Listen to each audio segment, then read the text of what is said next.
student, welcome to Bambole Academy. I am Deepak Saini, physics faculty, and this is lecture number 4 for center of mass, and we are discussing the collision in this lecture. Okay, in the previous lecture we have discussed the concept of the impulse and also have done some new examples to understand the concept of the impulse, isn't it? In this chapter we will continue the concept of the impulse to discuss the collision. Okay, so let us start with the types of collision, है ना? The basic theory you can go to the different textbook. Now we are giving some brief explanation of the types of collision and the concept of the collision. So what are the types of collision? Although there are many types of collision, here I have divided the types of collision in two bases, on the basis of the direction of the collision and also on the basis of the energy. Clear? Okay, direct on the basis of the direction of the collision mean if the collision is along the line of impact, then it is called head-on collision. This is called head-on collision. Clear है क्या बात? Another is if the line of impact is not along the direction of velocity, and that is called oblique collision. That is called oblique collision. Clear है क्या बात? Head on collision and oblique collision. Head on collision में क्या होता है कि line of impact, and what is line of impact देख लेते हैं. जैसे कि मान लेते हैं एम बॉल है ना, एक बॉल है और इसकी वेलोसिटी u1 है और ये u2 है और ये u2 इसकी वेलोसिटी है, मान लेते हैं m1 है एंड दिस इज m2. तो this is the line of impact, और लाइन ऑफ इंपैक्ट और velocity v1 u1 vector and u2 vector would be the same direction, then it is called head on collision. Clear है क्या बात?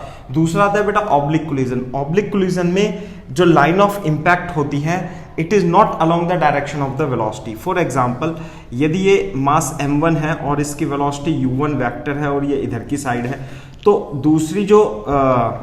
दूसरी जो ball है मान लेते हैं m2 है और उसकी वेलोसिटी u2 है. क्लियर है क्या बात? दिस इज u2 वेक्टर है ना, एंड दिस इज m2.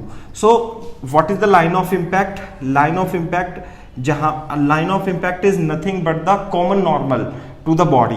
जब ये वेलोसिटी ये u1 से इधर की ओर आएगी और ये u2 से इधर की ओर आएगी, तो line along the common normal is called the line of impact. तो this is the common normal, है ना. टेंजेंट क्या हुई? This is the tangent and this is the normal. Here when the collision occurs, so this is the tangent and perpendicular line is the line along common normal, which is called line of impact.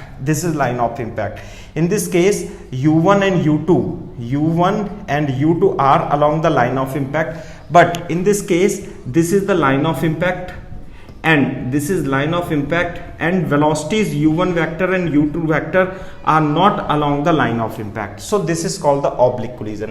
head on collision मतलब जैसे कि car से car की सीधी टक्कर होती है ना, तो they will move in straight line and they will move in 2D dimension. They will move the 1D motion, है ना, स्ट्रेट लाइन में मूव करेगी, स्ट्रेट लाइन में मूव करेगी, और ये 2D मोशन होगा और ये प्लेन में मूव करेगा.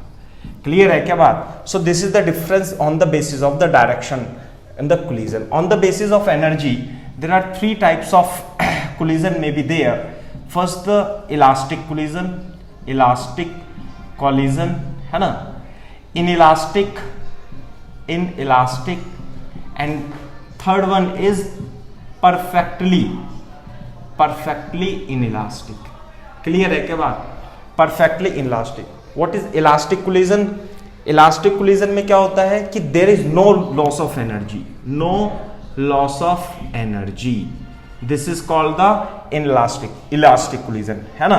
इसमें E की वैल्यू जो होती है बेटा 1 होती है. Inelastic collision में some kinetic energy is converted into potential energy, therefore loss of energy, and the value of E lies between 0 to 1. What is E? Here the coefficient of restitution we will discuss. And what is perfectly inelastic collision? In perfectly elastic collision, maximum loss of potential energy, and here E, the value of E is 1. Maximum loss of kinetic energy, है ना, and both body will move together after collision. After collision. Collision के बाद perfectly inelastic collision में दोनों body जुड़ जाती हैं और वो एक साथ मूव करेंगे, जबकि इनलास्टिक कोलिजन में kinetic energy is converted into potential energy और E की वैल्यू 0 से 1 तक होगी। जैसे E की वैल्यू 1/2, E की वैल्यू होगी आपका 1/√2 लाइक दिस, है ना। और E इज इक्वल टू 1 में परफेक्टली इलास्टिक कोलिजन होगा, इसमें कोई भी काइनेटिक एनर्जी का लॉस नहीं होगा, इसमें कोएफिशिएंट ऑफ रेस्टिट्यूशन की वैल्यू 1 लिख लेते हैं। क्लियर है क्या बात? So this is the explanation of types of collision. ठीक है,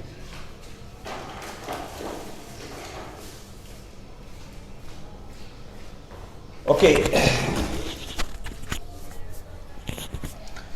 so now we move to the, first of all we will move to the elastic collision and head on collision। elastic collision में भी हम सबसे पहले पढ़ेंगे head on collision। Clear है क्या बात? so this is the different type of collision we have to discuss in our discussion in this chapter collision, है ना। तो सबसे पहले बेटा आप हेडिंग डाल लीजिए, सबसे पहले आप हेडिंग डाल लीजिए head on and elastic collision. Head on and elastic collision. Head on collision मतलब line of impact is along the velocities of the particle. ठीक है, तो हेड ऑन कोलिजन में मान लेते हैं ये कोई m1 है, इनिशियल वेलोसिटी इसकी u1 है और ये m2 है और ये एक ही लाइन में चल रहे हैं, ये u1 वेक्टर है, u2 वेक्टर है। This is the situation before and after collision, दोनों की कोलिजन होती है और ये वेलोसिटी v1 वेक्टर से मूव करने लगती है और इसकी वेलोसिटी बेटा v2 वेक्टर से मूव करने लगती है। This is after collision.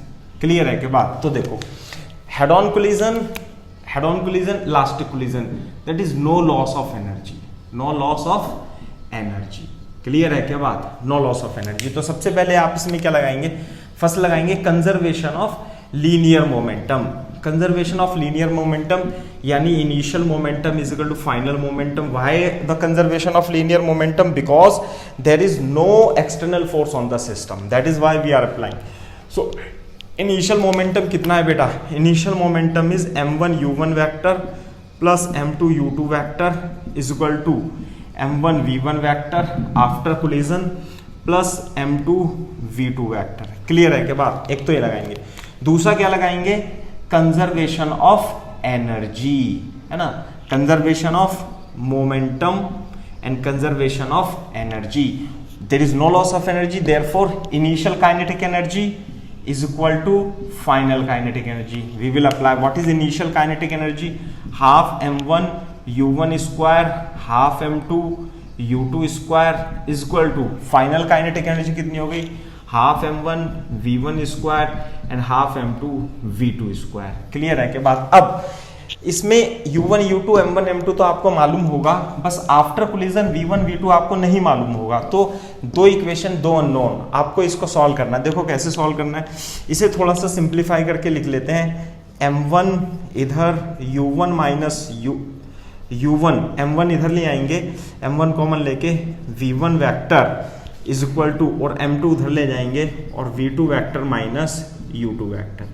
Clear है क्या बात? थोड़ी देर के लिए हम इसमें से वेक्टर हटा देते हैं, है ना, सिंपल। वैसे ही बाद में हम वेक्टर लगा देंगे क्योंकि यहाँ स्पीड दे रखा है। अब इसमें से हाफ हाफ तो दोनों ओर से कट जाएगा, इसमें भी क्या करेंगे? m1 इधर ले आएंगे, m1 कॉमन लेकर के बचेगा क्या? u1 square minus v1 square और इधर m2 कॉमन लेकर के क्या बचेगा बेटा? v2 square minus v1 square. Clear है क्या बात? Suppose this is equation number 1 and this is equation number 2. तो what you have to do, divide equation number 2, है ना, यहाँ कर लेते हैं, divide equation number 2 to 1. What is equation number 2? This is equation number 2.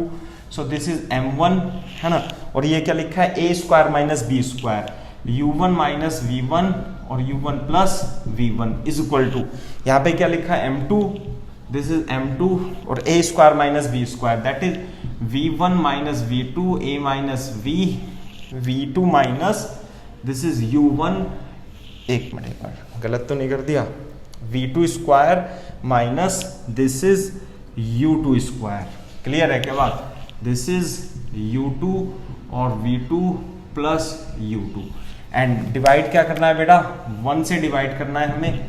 1 क्या है बेटा, this is 1 m1 u1 minus v1, m1 u1 minus v1 और यहाँ पे m2 और ये आ जाएगा आपका v2 माइनस u2। अब आप देखेंगे इससे ये कैंसिल हो गया, इससे ये कैंसिल हो गया, यानी कि u1 प्लस v1 बराबर v2 प्लस u2।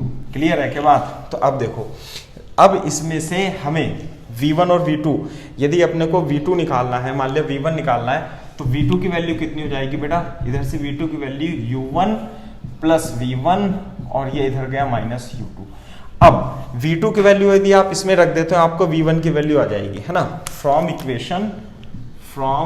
इक्वेशन 1 कैसे, m1 u1 minus v1 is equal to m2 और बेटा v2 की वैल्यू है, v2 की वैल्यू क्या है बेटा, u1 plus v1 minus u2 और माइनस u2। क्लियर है क्या बात? अब इसमें से v1 कॉमन ले लेंगे, तो जैसे आप v1 कॉमन लोगे तो जब आप इसे कैलकुलेट करोगे, यहाँ से v1 की वैल्यू निकालोगे, तो बेटा v1 की वैल्यू आएगी m1 minus m2 upon m1 plus m2। आपको सिंप्लीफाई करना है, इसमें से केवल और केवल v1 और v1 कॉमन ले लोगे, उधर चला जाएगा और फिर डिवाइड करोगे तो आएगा, और u1 plus 2m2 divided by m1 plus m2 into u2। Clear है क्या बात? दिस इज u2, ये आ जाता है। इसी तरीके से जब आप v1 की वैल्यू रख दोगे तो v1 की वैल्यू क्या रखोगे आप, इस इक्वेशन में रख दोगे यहाँ पे, देन u1 और ये तो ठीक है, और जब रखोगे तो जो v2 आएगा वो कितना आएगा, v2 की डायरेक्ट वैल्यू आ जाएगी कितनी, 2m1 upon m1 plus m2 u1 plus m2 minus m1 upon m1 plus m2 into u2। तो ये डायरेक्ट फॉर्मूले आपको v1 और v2 की वैल्यूज के डायरेक्ट आपको याद रखने हैं। आगे बात समझ में? लेकिन क्योंकि वेलोसिटीज जो होती है वेक्टर क्वांटिटी होती है, v1 वेक्टर v2 वेक्टर, सो यदि आपको v1 वेक्टर निकालना है तो v1 वेक्टर निकालना है तो आप इसके ऊपर क्या लगा दोगे, वेक्टर लगा दोगे। इसका मतलब जब भी आप क्वेश्चन में वैल्यूज पुट करोगे u1 u2 की, तो विद साइन पुट करेंगे, है ना, वेक्टर की सहायता से। तो ये दोनों फॉर्मूले इस कंजर्वेशन ऑफ मोमेंटम और कंजर्वेशन ऑफ एनर्जी से इक्वेशन बन करके सॉल्व करके बहुत ही इजी तरीके से आप ला सकते हो, लेकिन आपको इसे बार बार अप्लाई नहीं करना है। What you have to do, you have to remember this formula as have remembered, है ना, जैसे मैंने रिमेंबर कर रखा है आपको भी रिमेंबर करना है। क्लियर है क्या बात? तो मैं आप इन कॉन्सेप्ट को कॉपी कर लीजिए, ठीक है। तो मैं अब इसे क्या करता हूं, साइड में लिख देता हूं।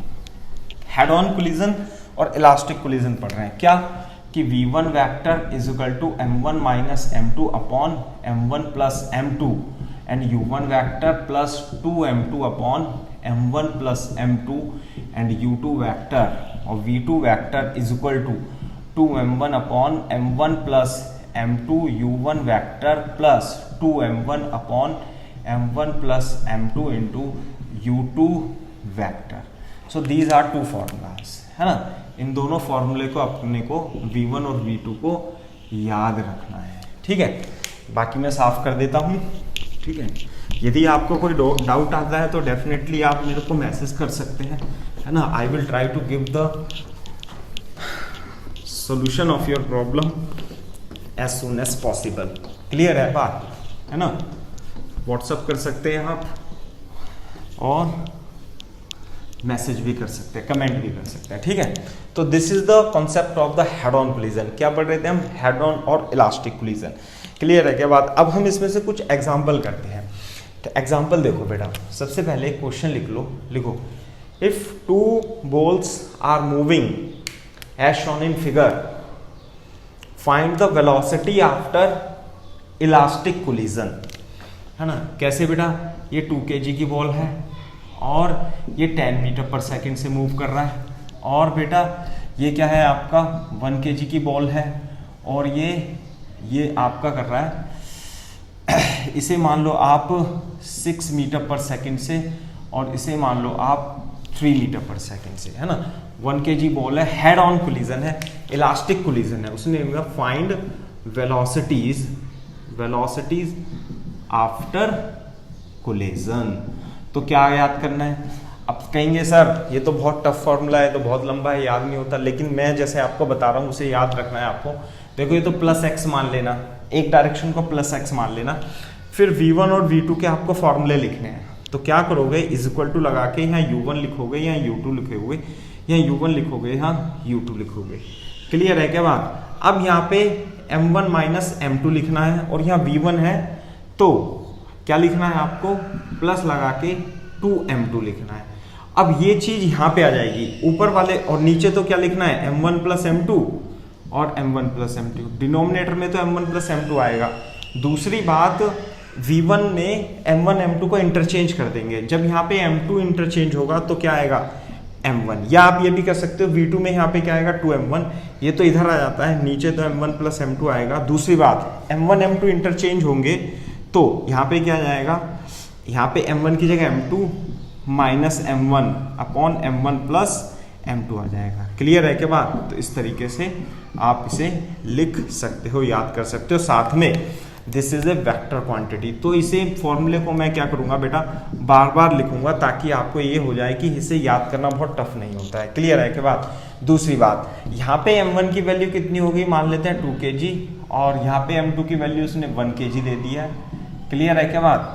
u1 पॉजिटिव x डायरेक्शन में है तो ये प्लस 6 मीटर पर सेकंड हो जाएगा। u2 साइन के साथ लेना है, इधर डायरेक्शन में है तो प्लस 3 मीटर पर सेकंड हो जाएगा। हाँ, अगर जो u3 इधर की ओर मूव कर रहा होता तो ये u1 तो पॉजिटिव हो जाता और ये नेगेटिव हो जाता। अब इसमें वैल्यूज पुट कर देंगे। क्लियर है क्या बात? तो m1 कितना है, 2 माइनस m2 कितना है, 1 अपॉन 2 प्लस 1 इंटू u1 कितना आएगा, 6 प्लस 2 इंटू m2 की वैल्यू कितनी है बेटा, m2 की वैल्यू 1 अपॉन 2 प्लस 1 इंटू 3। अब इसे थोड़ा सिंप्लीफाई कर लेंगे, कितना जाएगा, 2 plus 2 is equal to 4 metre per second. आगे बात समझ में, इस तरीके से इसमें वैल्यू पुट करेंगे, 2 into m1, 2 into m1, 2 into 2 divided by 2 plus 1 into 6 plus m2 minus m1, 1 minus 2, 1 minus 2 upon 1 plus 2 into 3। थोड़ा सिंप्लीफाई कर लेंगे, कितना जाएगा, 3 दूनी 6, 2 दूनी 4 दूनी 8, minus 1 is equal to 7 metre per second. इसका मतलब क्या है कि आफ्टर कोलिजन जो 2 kg का ब्लॉक है वो तो 4 मीटर पर सेकेंड से इधर की ओर ही मूव करता रहेगा, जबकि जो 1 kg का ब्लॉक है वो 7 मीटर पर सेकेंड से ही इधर की ओर मूव करता रहेगा। So this is the question. In this way, you have to apply these formula to find out the velocities v1 and v2 after collision. Clear है क्या बात? अब देखो, यदि आपको ऐसा लगता है कि ये v1 v2 की हमें समझ में नहीं आया है, तो what you have to do, थोड़ा सा मैं और इसमें चेंज कर देता हूँ। आप क्वेश्चन लिख लीजिए। क्वेश्चन क्या लिखना है, लिखो, if two balls are moving as shown in figure, find the velocities after collision. है ना, 2 बॉल मूव कर रही हैं, 2 kg की और 1 kg की, 6 और 9 मीटर पर सेकेंड से। ये तो इधर जा रही है, ये इधर जा रही है। तो after collision you have to find the velocities. तो देखो v1 v2 कैसे, u1 u2 is equal to, यहाँ पे क्या आएगा बेटा, m1 माइनस m2, और डिनोमिनेटर में तो m1 प्लस m2 आएगा, प्लस यहाँ v1 है तो यहाँ 2m2 आता है, डिवाइडेड बाय तो m1 प्लस m2 ही आएगा। साथ में ये इधर कॉपी हो जाएगा, लेकिन m1 m2 इंटरचेंज हो जाएंगे। कैसे, 2m1 upon m1 plus m2 आ जाएगा। क्लियर है क्या बात? और यहाँ पे ये आएगा इधर, तो m2 minus m1 upon m1 plus m2 denominator में तो आना ही है। तो आसानी है, कोई इतना टफ नहीं है। वेक्टर लगा देंगे साथ में, इस पे वेलोसिटीज वेक्टर, अब वैल्यूज पुट कर देंगे, है ना। तो m1 m2 तो पता है, लेकिन u1 कितनी लिखेंगे, अगर जो पॉजिटिव एक्स एक्सिस मान लिया तो ये प्लस 6 मीटर पर सेकेंड, जबकि u2 की वैल्यू जो आएगी वो पॉजिटिव आएगी या नेगेटिव आएगी। कैसे, क्योंकि माइनस एक्स डायरेक्शन में, तो माइनस 9 मीटर पर सेकेंड। अब इसमें वैल्यू पुट कर देंगे, आंसर आ जाएगा। डायरेक्ट आंसर आता है, you have not to apply any other concept, because ये जो फॉर्मूला है इसमें हम कंजर्वेशन ऑफ मोमेंटम और कंजर्वेशन ऑफ लीनियर मोमेंट और conservation of energy we have applied already. तो m1 की जगह कितना आएगा बेटा 2 माइनस 1 2 प्लस 1, u1 की जगह 6 plus 2 into m2 upon 2 plus 1 into minus 9, ये आ जाता है। तो देखो कितना आ जाता है, ये आ जाएगा कितना 6 अपॉन 3 यानी 2 और माइनस कितना जाएगा -6, 3 3 जा 2 -6, तो -4 मीटर पर सेकेंड हो जाता है ना। अब इसमें वैल्यूज पुट करेंगे यदि हम, तो 2m1 2 इंटू m1 कितना है 2, 2 plus 1 into 6 plus m2 minus m1 यानी 1 minus 2 upon 2 plus 1 into minus 9 is equal to कितना आएगा बेटा, ये 3 दूनी 6 दूनी 8 और प्लस ये कितना आ जाएगा बेटा माइनस माइनस प्लस 3 है ना, माइनस माइनस प्लस और 3 3 जा 9 is equal to 11 metre per second आ जाएगा। क्लियर है क्या बात? तो इसका मतलब आफ्टर कोलिजन ये जो 2 kg का ब्लॉक है ना, 2 kg की जो बॉल है ये -4 मीटर पर सेकेंड यानी कि इधर की ओर 4 मीटर पर सेकेंड से चलने लगती है, और ये जो 1 kg का ब्लॉक है, बॉल है 1 kg का बॉल यानी प्लस आ रहा है यानी कि इधर की ओर 11 मीटर पर सेकेंड से चलने लगती है। So this is the answer. तो आप एक बार से कैलकुलेशन और चेक कर लीजिएगा, करना तो हमें इसी टाइप से होता है। आगे बात समझ में इस तरीके से है। तो और देखो, लेकिन मोस्ट ऑफ द क्वेश्चन में क्वेश्चन इस तरीके से देता है, इस तरीके से भी दे देता है कि कभी कभी क्या है, इसे रेस्ट पे रख देता है वो, ठीक है, तो रेस्ट पे रख देगा है ना। तो आप क्या करोगे, हाँ तो मैं लिख देता हूं, क्वेश्चन लिख लीजिए, आप लिखो इफ, क्वेश्चन लिख लीजिए बेटा, कैसे, इन the given figure 2 kg ball moves with 6 meter per second and 1 kg ball is at rest. Find the velocities of balls after collision, है ना, यानी कि एक रेस्ट पे है, this is at rest. Rest का मतलब है u2 की वैल्यू कितनी होगी 0। ये तो बहुत ही अच्छा क्वेश्चन है और इस टाइप के क्वेश्चन बहुत बार बन जाते हैं। कैसे, u2 तो हो जाएगा 0, तो दिस इज 0, दिस इज 0, ये टर्म डायरेक्टली 0 हो गई, ठीक है। तो बेटा v1 कितना आएगा, implies that v1 is equal to कितना जाएगा, चलो इंप्लाइज दैट नहीं लिखते, इज इक्वल टू लिख देते हैं। m1 कितना है बेटा 2 माइनस 1 अपॉन 2 प्लस 1, और u1 की वैल्यू 6 से ही जा रहा है तो 6, तो कितना आ जाएगा बेटा ये +2 मीटर पर सेकेंड हो जाएगा। जबकि u2 ये तो 0 है ना, तो ये टर्म्स तो हमेशा कैंसिल ही हो गई, तो यहां से बचाइए 2 into m1 divided by m1 plus m2 into u1 की वैल्यू कितनी है 6, तो कितना आ गया बेटा +8 मीटर पर सेकेंड। तो बहुत ही अच्छा है। तो इसका मतलब क्या है, 2 kg वाला बॉल तो after collision 2 metre per second से मूव करने लगता है, जबकि ये 1 kg वाला बॉल है ना, ये +8 प्लस आ रहा है ना, तो +8 मीटर पर सेकेंड से ही मूव करने लगता है। This is condition for after collision. आ गई बात समझ में? तो इस टाइप से आपको इन क्वेश्चंस को आगे करना है। क्लियर है क्या बात? तो और भी हम इस टाइप के क्वेश्चन हम कर सकते हैं। देखो आप क्वेश्चन थोड़ा किस तरीके से देगा, वो थोड़ा घुमा करके क्वेश्चन देगा, है ना। कॉपी कर लो आप इसे।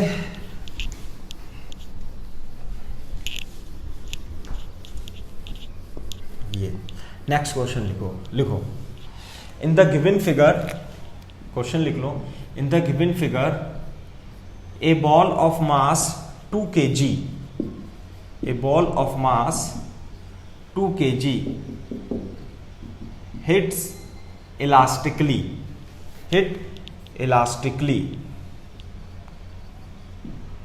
with block B.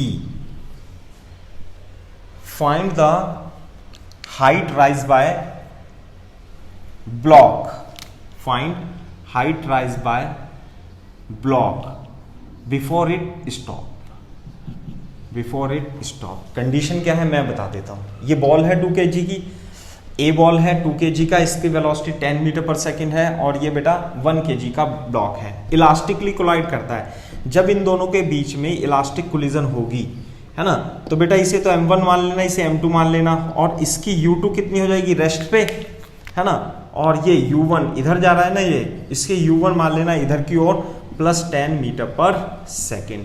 तो आपको क्या निकालना है, आफ्टर कोलिजन क्या होगा, आफ्टर कोलिजन इसकी वेलोसिटी आ जाएगी कितनी आ जाएगी इसकी वेलोसिटी, v2 मान लेना इसे 2 kg वाले ब्लॉक की, sorry this is 1 kg block, clear है क्या बात, and this is 10 metre, l मान लेंगे, बाद में मान लेंगे इसे, क्लियर है क्या। जब इसकी वेलोसिटी आ जाएगी तो इसके बारे में तो हमें बॉल के बारे में तो सोचना ही नहीं है, वो आगे जाएगी पीछे जाएगी उससे मतलब नहीं है, हमारे पास क्या है, ब्लॉक टकरा करके कहाँ जाएगा, मैक्सिमम हाइट, ये कितना हाइट, ये 1 kg का ब्लॉक जो है फाइनल तो इसकी पोजीशन ये हो जाएगा, इसका लेवल ये हो जाएगा, और ये आपको height, you have to find this height in this question, question समझ में आना चाहिए। A ball is moving with 10 metre per second collide elastically with 1 kg block which is hang from a string of length 10 meter, find the maximum height achieved by the block before stop, this is the question. तो simple है, अब इसमें क्या है, आपको collision का concept लगाना पड़ेगा, ये लगाना पड़ेगा। दूसरी बात, अब आपको इसमें दोनों फॉर्मूले नहीं लगाने हैं, सबसे अच्छी बात तो क्या है, इसमें u2 हो जाएगा 0, आपको निकालना है v2, तो v1 के बारे में तो सोचना ही नहीं है, v2, और v2 में भी क्या लगाना है अपने को, u2 को 0 कर देंगे। लेकिन मैं फिर भी आपके सामने v2 का फॉर्मूला पूरा लिख देता हूँ। कैसे, v2 में यहाँ पे 2m1 आता है, 2 में m1 आता है, m1 प्लस m2 u1 और m2 minus m1 upon m1 plus m2 into u2, but u2 is 0, therefore this term become 0, और ये कितना हो जाता है बेटा, 2 इंटू m1 की वैल्यू कितनी है, 2 है ना, और थोड़ी देर के लिए इसे बेटा 9 मीटर पर सेकेंड मान लेते हैं, है ना, 10 की जगह क्या मान लेते हैं 9, थोड़ा कैलकुलेशन क्या हो जाएगा हमारा आसान हो जाएगा।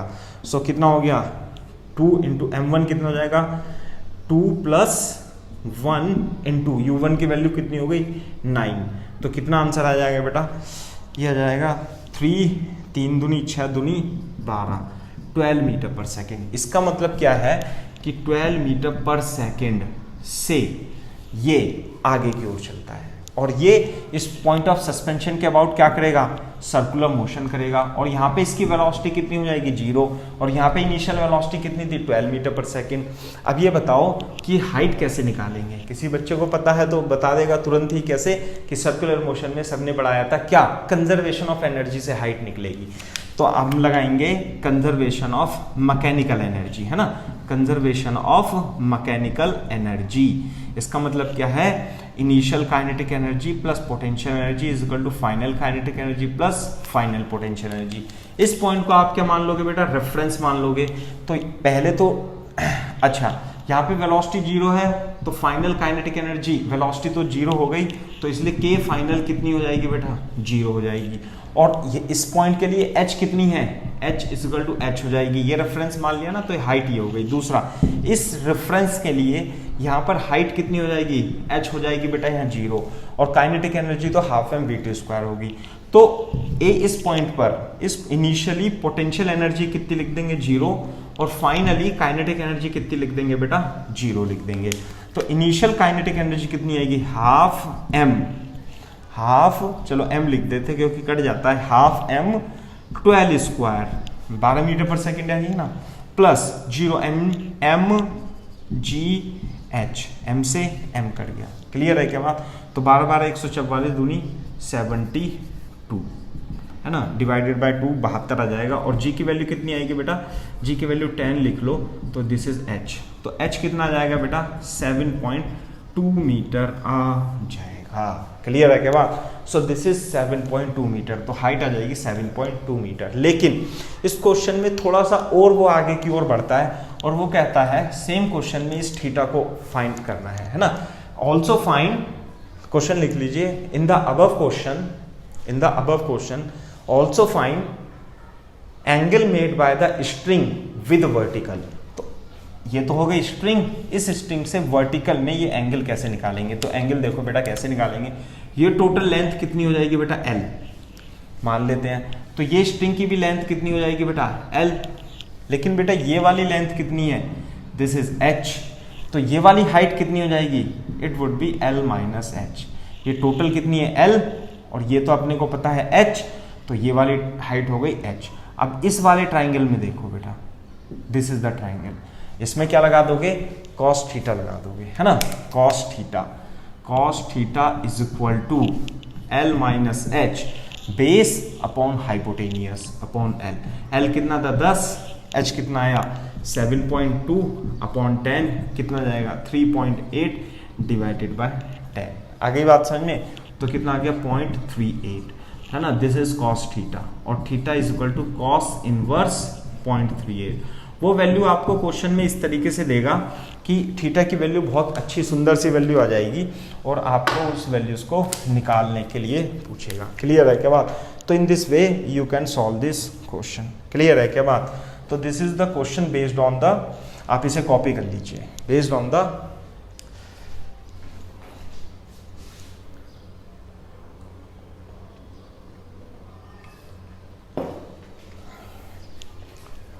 ठीक है। So this is the question based on the collision as well as on the basis of conservation of energy. आप इसे सॉल्व कर सकते हैं। इस तरीके से आपको इन क्वेश्चंस को सॉल्व करना है। ठीक है, अब देखो ये हो गया। हाँ, अब मैं आपको एक इंपॉर्टेंट कॉन्सेप्ट और बताता हूँ। ठीक है, इंपॉर्टेंट कॉन्सेप्ट क्या है देखो बेटा, कैसे कि बहुत ही अच्छा कॉन्सेप्ट है। जैसे कि मान लेते हैं, है ना, फॉर एग्जांपल मान लेते हैं ये 2 kg का ब्लॉक है, बॉल है, और ये भी 2 kg सेम मासेस की बॉल है, और हम कोलिजन कैसे पढ़ रहे हैं बेटा? Elastic head on collision. मान लेते हैं ये 4 मीटर पर सेकंड से इधर जा रहा है और ये 8 मीटर पर सेकंड से इधर जा रहा है। This is ball A and this is ball B. Question लिख लीजिए बेटा। In the given figure find velocities after collision आपको इनकी velocities निकालनी है। आ गई बात समझ में? 2 kg elasticity coefficient of restitution कितना है? 1 है, इलास्टिक कोलिजन है। ठीक है, जब तक वो ना दे आपको इलास्टिक कोलिजन मान के चलना है। दूसरा निकलेगा किससे? इन दोनों फॉर्मूले से। किस तरीके से निकालेंगे बेटा? v1 v2 u1 u2 u1 u1 u2 u2 m1 minus m2 upon m1 plus m2, और v1 है तो यहाँ 2m2 divided by m1 plus m2 आता है। दूसरा ये यहाँ जाएगा लेकिन यहाँ v2 है तो 2m1 upon m1 plus m2 into ये इधर शिफ्ट होगा, ये इधर आता है और m2 minus m1 upon m1 plus m2 आ जाता है। साथ में आपको क्या लगाना है? यहाँ वेक्टर लगाना है, क्योंकि u1 u2 चिन्ह के साथ लेना है ना। तो अब यहाँ पे देखो बेटा, यहाँ पे m1 is equal to m2 is equal to 2 kg है, पहली बात। दूसरी बात, यदि आप u1 देखोगे, यदि आप इसे पॉजिटिव एक्स एक्सिस मान लोगे तो u1 तो हो गया plus 4 metre per second, and what about u2? u2 हो जाएगा माइनस 8 मीटर पर सेकेंड हो जाएगा। अब आप इसमें वैल्यूज रख दोगे। ठीक है, अब देखो वैल्यूज रखोगे, m1 और m2 बराबर है, m1 m2 बराबर हैं, तो बेटा क्या मैं इसे 0 कर दूं? इसी तरीके से नीचे m1 और m2 भी क्या है बेटा? बराबर कर दूं। और यहाँ पे m1 और m2 क्या है? इंप्लाइज दैट, देखो यहाँ पे इंप्लाइज दैट नहीं, इक्वल टू ही लिख लेते हैं। यहाँ पे m है और यहाँ भी m है, तो ऊपर कितना बचा? 2m upon 2m into u2 cut गया, कितना आ गया? u2 आ गया। What is it? It mean v1 vector after collision is equal to u2 vector. आ गई बात समझ में? दूसरी बात, अब यहाँ देखो, यदि आप इसे सॉल्व करोगे तो ऊपर कितना आएगा? 2m आएगा, नीचे भी m प्लस m बराबर 2m आएगा, और यहाँ पे u1 वेक्टर आएगा, ये कट जाएगा। दूसरी बात, implies that, कितना लिखूं? v2 vector implies that v2 vector is nothing but u1 vector. What conclusion you can draw from this? इसका मतलब ये है, बहुत ही अच्छा कंक्लूजन है कि if same mass and collision is elastic, collision is perfectly elastic, v1 क्या हो जाएगी? u2 हो जाएगी, और v2 क्या हो जाएगी? u1 हो जाएगा। इसका मतलब velocities are interchange, velocities are interchange. Velocity क्या होंगी बेटा? इंटरचेंज हो जाएंगी, इस बात को ध्यान रखना है। यानी कि इसकी वेलोसिटी इसे ट्रांसफर हो जाएगी और इसकी वेलोसिटी इधर ट्रांसफर हो जाएगी। यानी कि ये जो ए बॉल है और ये 2 kg की बॉल है, इस पर किसकी वेलोसिटी आ जाएगी, v1 क्या हो गया, v1 हो गया u2। u2 कितना था, 8 मीटर पर सेकंड। किधर था, इधर 8 मीटर पर सेकंड। आगे बात समझ में। जबकि 2 kg जो b वाली ब्लॉक है इस पे v2 क्या हो गया, u1। v2 का मतलब है u1 का मतलब है 4 मीटर पर सेकंड इधर की ओर। क्लियर है क्या बात। तो इस कॉन्सेप्ट को आपको ध्यान रखना है। What concept you have to remember that if same masses are there and collision is perfectly elastic, velocities after collision will interchange। ये आपको याद रखना है, इसे कॉपी कर लीजिए। इस पर फिर हम कुछ क्वेश्चन करते हैं, ठीक है। देखो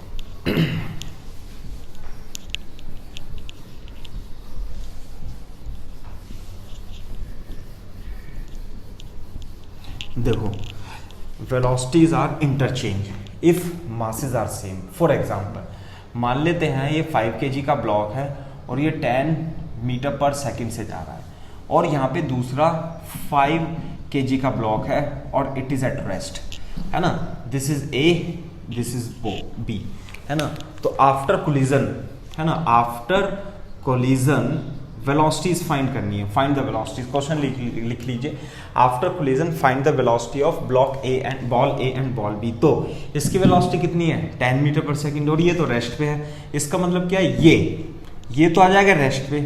आफ्टर कोलिजन जब दोनों की कोलिजन होगी ऐसे करके, और ये तो ए है और ये तो बी है ना। ये 5 kg, ये भी 5 kg, दोनों है। अब देखो आफ्टर कोलिजन क्या होगा, इसकी वेलोसिटी से ट्रांसफर हो जाएगी और इसकी वेलोसिटी से ट्रांसफर हो जाएगी। इसकी वेलोसिटी कितनी है, 0।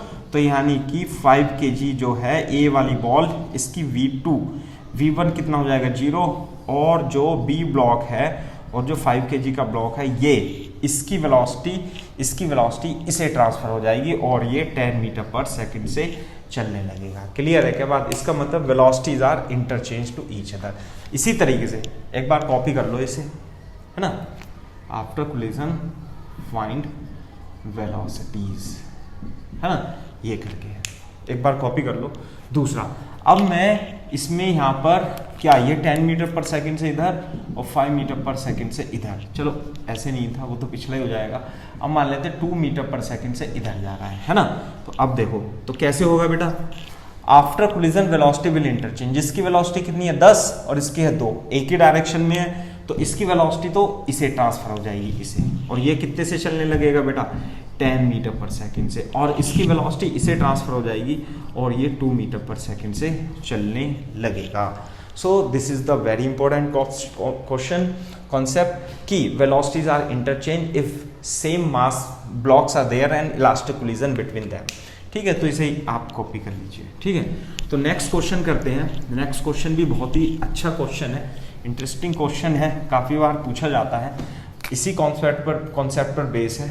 मान लेते हैं कि एक बॉल है और इसका मास m है और ये 50 मीटर पर सेकंड से आ रही है, और इसके बराबर में यहाँ पे सेम मासेस के, है ना, 4 बॉल रखी हुई है ना। कितनी, m मास की, m मास की, m मास की, m मास की, बराबर में रखी हुई है, a b c d, है ना। और इफ ऑल कोलिजन, क्वेश्चन लिख लीजिए बेटा, in the given figure if all collisions are elastic find velocities of ball A B C and D. A B C D की आपको वेलोसिटी निकालनी है। All collision are elastic, find the speed या velocity of after collision. देखो जब ये बेटा इसके और इससे कोलिजन होगा, इससे और इससे कोलिजन होगा, तो ये तो m है, ये m है, ये भी सब m है, तो इसकी वेलोसिटी इसे ट्रांसफर हो जाएगी और इसकी वेलोसिटी इसे ट्रांसफर हो जाएगी।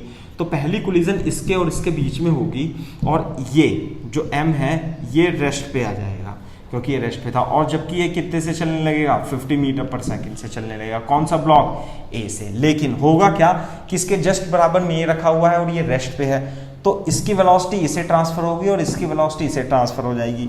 जब ए और बी के बीच में कोलिजन होगी तो बेटा ये तो आ जाएगा, ये जो ए है ये तो आ जाएगा रेस्ट पे, और लेकिन बी किससे चलने लगेगा, 50 मीटर पर सेकंड से। क्लियर है क्या बात। लेकिन ये तो आगे रेस्ट पे, ये भी रेस्ट पे आ जाएगा, यानी ये रेस्ट पे आ जाएगा, ये रेस्ट पे आ जाएगा, फिर ये इससे कोलिजन होगी तो ये रेस्ट पे आ जाएगा, फिर ये इससे कोलिजन होगी और ये चलने लगेगा। इसका मतलब C और D में C भी रेस्ट पे आ जाएगा, है ना, C भी क्या आ जाएगा, B तो आएगा रेस्ट पे और C भी क्या आ जाएगा, रेस्ट पे आ जाएगा, और केवल D चलेगा। D कितने से चलेगा, 50 मीटर पर सेकंड से। इसका मतलब क्या है कि सारी बॉल्स, ये वाली बॉल A और B और C की वेलोसिटी क्या होगी, 0 होगी, और केवल D चलेगा। और D कितनी स्पीड से चलेगा बेटा, 50 मीटर पर सेकंड से चलने लगेगा। क्लियर है क्या बात? तो इस तरीके से आपको इन कॉन्सेप्ट को समझना है, ठीक है। बहुत ही इंपॉर्टेंट कॉन्सेप्ट है, बहुत बार पूछा जाता है, डिफरेंट तरीके से पूछा जाता है, ठीक है। अब देखो एक और इंपॉर्टेंट कॉन्सेप्ट है हेड ऑन इलास्टिक कोलिजन में, और वो क्या है, it is based on the masses of the blocks balls पे। कैसे, फॉर एग्जांपल, है ना, कॉन्सेप्ट पढ़ लेते हैं कि मान लेते हैं, ठीक है, कि if m1 is very greater than m2, यानी कि m1 जो है बहुत ही ज़्यादा बड़ा है। जैसे कि मान लेते हैं ये ब्लॉक है, ये m1, ये तो बहुत ही बड़ा है, ठीक है, और एक ये छोटा सा ब्लॉक है m2, है ना, m1। क्लियर है क्या बात? दूसरी बात, मान लेते हैं स्पीड u1 से चल रहा है और ये स्पीड u2 से चल रहा है ना, दोनों चल रहे हैं। या बॉल भी मान सकते हो आप कि एक बहुत बड़ी बॉल है, एक छोटी बॉल है, और कोलिजन होती है। तो when there is a collision, after collision velocity कितनी लिखेंगे, आफ्टर कोलिजन। आ गई बात समझ में? वेलोसिटी कैसे, कौन से फॉर्मूले से लिखते हैं बेटा, v1 v2 is equal to u1 u1, और यहाँ पे बेटा u2 और u2। आ गई बात समझ में?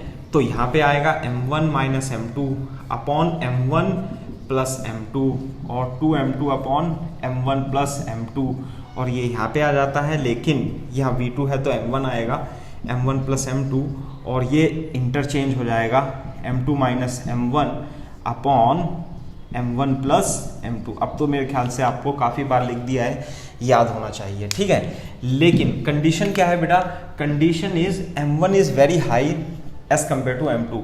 तो m2 को क्या करेंगे हम, m1 की कंपेयर में नेग्लेक्ट कर देंगे। तो इसका मतलब ये 0 हो गया, लगभग ये 0 हो गया, ठीक है, m2 0 हो गया, और ये यहाँ पे 0 हो गया। आगे बात समझ में? साथ में m2 0 है तो देखो ये भी 0 हो जाएगा। देखो यहाँ पे क्या बचेगा, is equal to m1 upon m1 u1 plus यहाँ पे क्या बचेगा बेटा, 2m2 upon m1 into u2।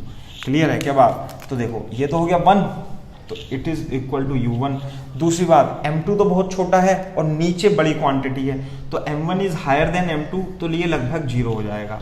तो ये क्या आ जाएगा, u1, यानी कि v1 वेक्टर की वेलोसिटी क्या रहेगी, u1 रहेगी। इसका मतलब ये है कि ये हाथी है ना, और हाथी है और ये चींटी है, और जब हाथी और चींटी से टक्कर होगा तो हाथी की चाल में कोई भी परिवर्तन नहीं आएगा। ये u1 से चल रहा था, आफ्टर कोलिजन भी ये u1 से ही चलता रहेगा। लेकिन अब चींटी का क्या होगा, है ना, ये चींटी है, तो m1 तो क्या है, बहुत छोटा है, इसे हम कंपेयर कर देंगे ऐसे करके, है ना। ये तो m1 हो गया, 0 हो गया लगभग, और यहाँ से एक मिनट, m1 तो बड़ा है, जब m1 बड़ा है तो m2 को नेग्लेक्ट कर देंगे, ठीक है। यहाँ से हम m2 को नेग्लेक्ट कर देंगे, m2 को क्या कर देंगे, 0 कर देंगे। अब यहाँ पे देखो क्या बचेगा, यहाँ बचेगा 2m1 upon m1 into u1 बचेगा, 2m1 upon m1 into u1, और यहाँ से बचेगा माइनस, और बचेगा m1 upon m1 into u2। अब देखो क्या बचेगा, ये आ जाएगा इम्प्लाइज दैट, सॉरी, ये आ जाएगा इज इक्वल टू, कितना आ जाएगा, ये कट जाएगा, 2u1 माइनस u2 आ जाएगा, ये भी कट जाएगा, है ना। इम्प्लाइज दैट v2 वेक्टर, है ना, v2 vector is equal to 2u1 vector minus u2 vector. आ गई बात समझ में? इस तरीके से आपको सॉल्व करना है। तो हाथी की चाल पर कोई फर्क नहीं पड़ेगा, लेकिन चींटी की चाल इस टाइप से परिवर्तित हो जाएगी, 2u1 माइनस u2। इसे आपको बहुत तेजी से याद, बहुत अच्छे तरीके से याद रखना है इस कॉन्सेप्ट को, है ना। तो आप इसे एक बार कॉपी कर लीजिए।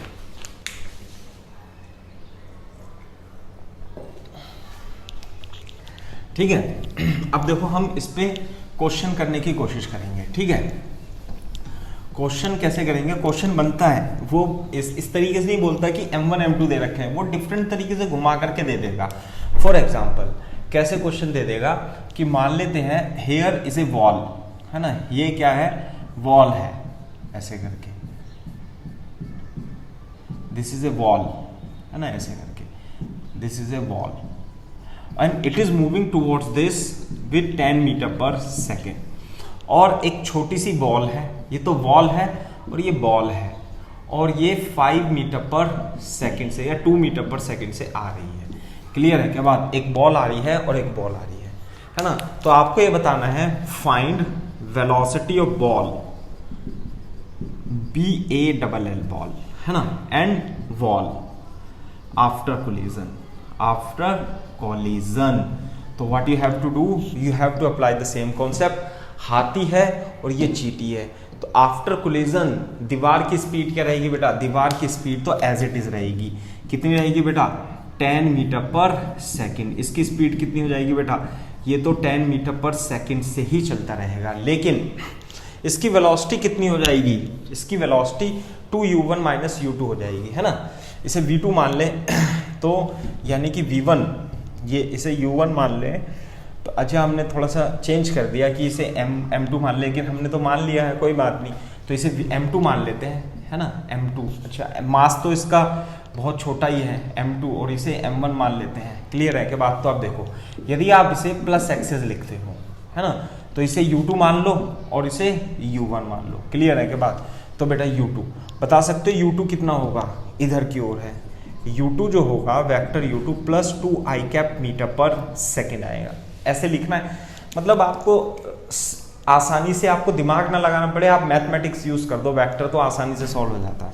कैसे, u2 मान लिया इसे मैंने, u2 इधर की ओर जा रहा है, इधर की ओर पॉजिटिव मान लिया, तो 2i कैप। दूसरी बात u1 वेक्टर कितना होगा बेटा, u1 वेक्टर हो जाएगा माइनस 10i कैप हो जाएगा। क्लियर है क्या बात। अब v2 वेक्टर कैसे निकालते हैं, जो इसकी वेलोसिटी आएगी m2 की, v2 vector is equal to 2u1 vector minus u2 vector. इसका मतलब 2u1, 2 इंटू u1, u1 कितना है 2 into minus 10i cap minus u2 कितना है 2, तो कितना हो जाएगा i कैप, ये हो जाएगा minus 20i cap minus 2i cap is equal to minus 22 metre minus 22i cap metre per second. इसका मतलब ये जो बॉल है ये माइनस में जाएगी इधर की ओर, कितना 22 मीटर पर सेकेंड से जाएगी। आगे बात समझ में। दूसरी बात, चलो मैं इसे एक आसानी से और इसे हम सिंप्लीफाई भी कर सकते हैं। कैसे कि मान लेते हैं यदि ये u1 0 हो गया, if in this case if, यहाँ पे कॉन्सेप्ट लगाना बेटा, कॉन्सेप्ट लिखना कैसे, if u1 is equal to 0, है ना, तो बेटा v2 कितना हो जाएगा, v2 is equal to minus u2, यानी कि हाथी रेस्ट पे है ना, हाथी क्या है, रेस्ट पे है। देखो ये तो हो गया आपका वॉल, ठीक है, ऐसे करके ये वॉल हो गया, और ये टिकी हुई है, दिस इज वॉल, और क्या है बेटा, ये रेस्ट पे है, तो u1 कितना हो गया 0, और ये तो क्या है u2 वेक्टर से आ रही है, एक छोटी सी बॉल आ रही है, ऐसे करके। तो जब ये जाएगा तो आफ्टर कोलिजन क्या होगा, इलास्टिक कोलिजन है, u2 से जाएगा वापस इतने से आ जाएगा, तो आफ्टर कोलिजन इसकी स्पीड कितनी होगी बेटा, u2 ही होगी। यदि ये u2 से जाता है तो u2 से आ जाए, वेक्टर की डायरेक्शन बदल जाएगी, ये बात अलग है, माइनस u2 हो जाएगा, है ना। दूसरी बात, एक तो ये हो गया इसमें। दूसरा क्या है, यदि देखो ध्यान से, यदि ये अब चलने लगे, जैसे ये चल रहा है, कैसे चल रहा है 10 मीटर पर सेकंड से चल रहा है, तो देखो आंसर आप डायरेक्ट कैसे लिखोगे, यदि आपको फॉर्मूला भी ध्यान नहीं, क्योंकि ये ध्यान रखना ही पड़ेगा आपको, ठीक है। कैसे, ये 10 मीटर पर सेकंड से चल रहा है, जब नहीं चल रहा था तो अगर जो मान लिया रेस्ट पे है तो ये 2 मीटर पर सेकंड से जा रही है, तो बेटा आएगी कितने मीटर पर सेकंड से, 2 मीटर पर सेकंड से आ जाएगी।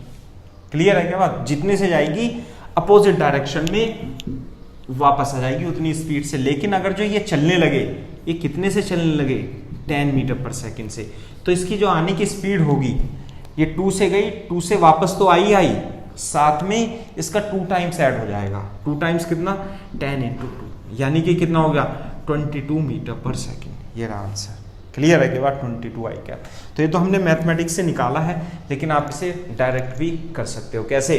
जितने से जाएगी उतने से तो वापस आएगी, साथ में उसमें इस वॉल की 2 टाइम्स स्पीड और ऐड हो जाएगी। आ गई बात समझ में? इसका मतलब क्या है, मैं आपको इसे कॉपी कर लो एक बार, है ना, फिर से मैं आपको एक कॉन्सेप्ट बता देता हूँ। उसी चीज़ को लिखने का तरीका है। कैसे कि मान लेते हैं ये हमारे पास वॉल है ना, वॉल है, एक दीवार है ये करके, और ये U से जा रही है, ये V से जा रही है, M वॉल। तो ये तो बिफोर कोलिजन हो गई। आफ्टर कोलिजन ये मास M की बॉल है ना, ये तो V से चलती रहेगी। ये क्या, U तो एज इट इज रहेगा, ये तो आएगा इधर लोड करके, ये तो U तो एज इट इज रहेगा, साथ में इसमें 2V और ऐड हो जाएगा। ये आपको ध्यान रखना है। आगे बात समझे? है तो अल्टीमेटली वो V2 is equal to 2U1 minus U2 से ही है, क्योंकि दोनों अपोजिट डायरेक्शन में है। तो इस तरीके से आप कर सकते हैं। क्लियर है कि बात? तो इस कॉन्सेप्ट को आप ध्यान रखना बाकी के क्वेश्चन को सॉल्व करने के लिए। सो this is all about the elastic collision. वैसे तो कॉन्सेप्ट क्वेश्चन बहुत सारे हैं, आप एक्सरसाइज में और लेक्चर देख सकते हैं जहाँ पर हमने एक्सरसाइज सॉल्व कर रखी है ना, तो उन वीडियोस लेक्चर को आप देख सकते हो।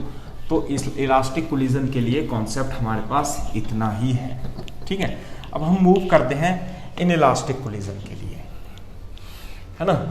In elastic head on collision, heading डाल लीजिए, inelastic head on collision.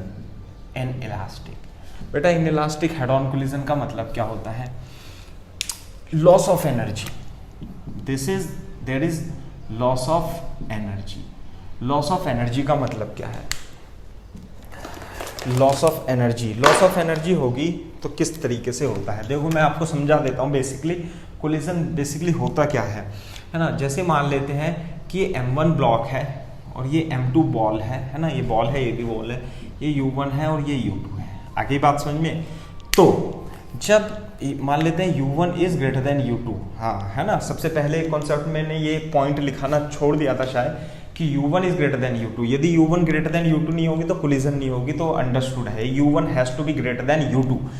Collision का कॉन्सेप्ट क्या है कि दोनों सरफेस, ये सरफेस और ये सरफेस, ये वाली सरफेस और ये सरफेस क्या आती हैं, एक दूसरे के टच में आती हैं। सो this is the condition of the before collision. आगे बात समझ में? लेकिन अब ये U1 तो ज़्यादा है, U2 ज़्यादा है, अब इसमें एक दूसरे में टच में आती है तो इसमें इम्पल्स लगने लगती है। Collision is what? Due to impulse, है ना। तो इम्पल्स लगती है तो इसकी वेलोसिटी जो होती है वो डिक्रीज होने लगती है, और इसकी वेलोसिटी, जैसे आपने मारा, अब ये धीरे चल रहा है, जैसे आपने टक्कर कार से किसी स्कूटर में टक्कर मारी, तो कार जब स्कूटर में टक्कर मारेगा तो स्कूटर और तेजी से आगे जाएगा। तो उससे पहले होता क्या है, उससे पहले ये पहले तो परफेक्ट शेप है ना। उसके बाद जब ये आगे चलने लगती है तो इसकी शेप यहाँ पे थोड़ी सी क्या हो जाती है बेटा, चपटी हो जाती है, फ्लैट हो जाती है। इस तरीके से दोनों की सरफेस क्या हो जाती है, फ्लैट होने लगती है। आगे बात समझे? थोड़ी देर बाद सरफेस और ज़्यादा फ्लैट हो जाती है, पिचक जाती है इस तरीके से। आगे बात समझ में, है ना। आफ्टर दैट, उसके बाद, है ना, तो इसमें क्या होता है कि यहाँ पर इसकी स्पीड, M1 की स्पीड तो डिक्रीज होने लगती है और M2 की स्पीड इंक्रीज होने लगेगी, है ना। Speed of M1 will decrease and speed of M2 will increase, है ना। और एक सिचुएशन ऐसी, और है ना, और ये स्पीड कहाँ जाएगी, ये दोनों सरफेस पिचक जाती हैं, और क्या होता है, ये जो काइनेटिक एनर्जी है वो मॉलिक्यूल्स की पोटेंशियल एनर्जी में, जैसे आप स्प्रिंग की पोटेंशियल एनर्जी में दबा देते हो तो स्प्रिंग की पोटेंशियल एनर्जी में स्टोर हो जाती है काइनेटिक एनर्जी। इसलिए kinetic energy is converted, kinetic energy is, यहाँ पे लिख देता हूँ, kinetic energy is converting into potential energy. Clear है क्या बात? पोटेंशियल एनर्जी में कन्वर्ट हो जाती है, और जब ये पूरी अच्छी तरीके से कन्वर्ट हो जाती है और इस कंडीशन में दोनों की स्पीड क्या होगी बेटा, दोनों की स्पीड कॉमन हो जाएगी, है ना। V C vc। जब दोनों की स्पीड कॉमन हो जाएगी तो दोनों मॉलिक्यूल एक ही वेलोसिटी से चलने लगेंगे, उसके बाद डिफॉर्मेशन नहीं होगा। जब ये कंडीशन क्या होती है, दिस इज कॉल्ड डिफॉर्मेशन। इसे क्या कहते हैं, डिफॉर्मेशन। आ गई बात समझ में, दिस इज कॉल्ड डिफॉर्मेशन।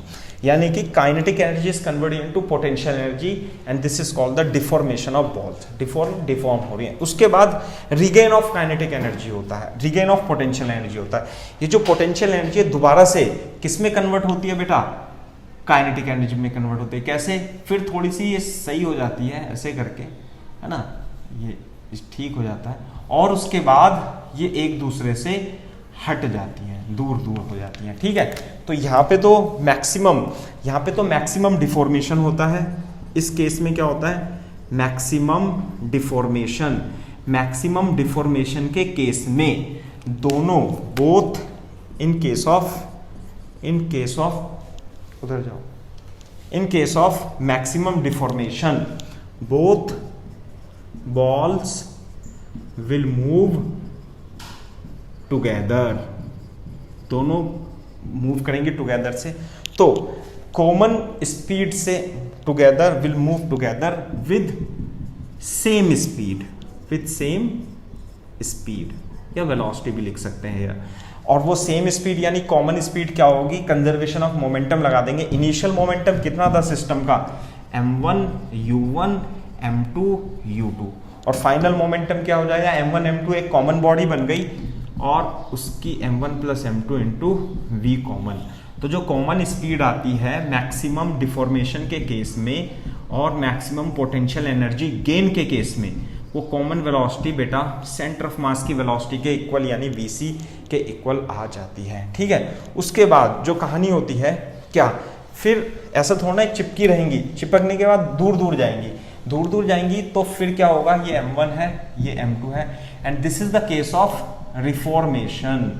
ये किसका केस है बेटा, reformation. In this case elastic potential energy is converted back into kinetic energy. Clear है क्या बात। दूसरी बात, आफ्टर दैट ये क्या होगा, फाइनली ये v1 से चलने लगती है और ये v2 से चलने लगती है।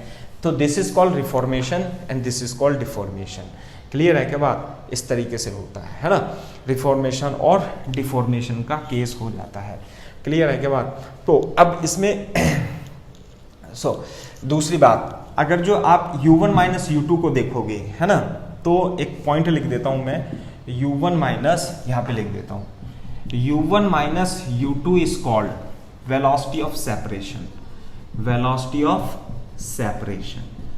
क्लियर है क्या बात, velocity of approach, velocity of approach. बेटा u1 minus u2, m1 u2 m2 की तरफ कितने से अप्रोच कर रही है। दूसरी बात, इसमें v2 ज्यादा होगा और v1 कम होगा, और v2 minus v1 is called velocity of separation.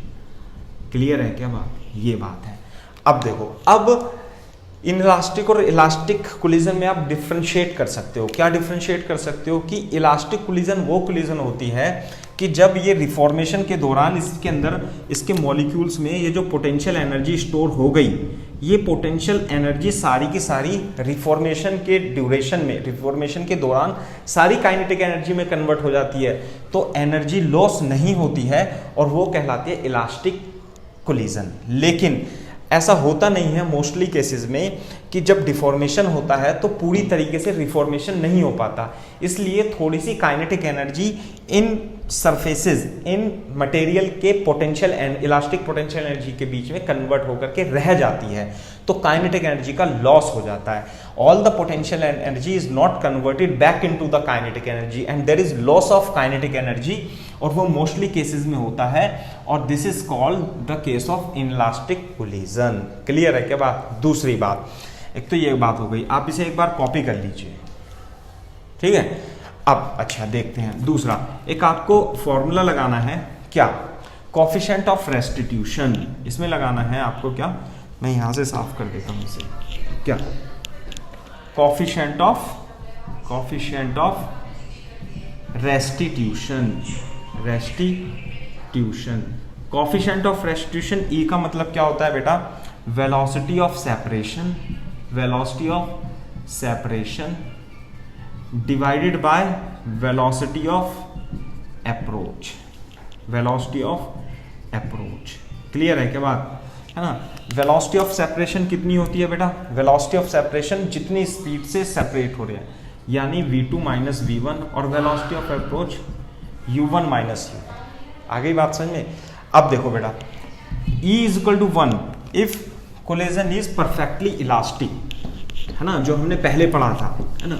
उसमें देखो जब हमने डेरिवेशन भी करा था तो उसमें एक फॉर्मूला आया था क्या, कि उसमें जो कन्वर्ट करके हमने सॉल्व करके आया था वो आया था if E is equal to 1 का मतलब है v2 minus V one upon u2 minus u1, यानी कि v2 minus V one is equal to u2 minus u1। इसका मतलब क्या है, velocity of separation is equal to velocity of approach. किस केस में, वेलोसिटी ऑफ अप्रोच किस केस में, इलास्टिक कोलिजन के केस में। आगे बात समझ में। लेकिन यदि इलास्टिक कोलिजन नहीं है तो what you have to do, you have to apply this formula. If collision is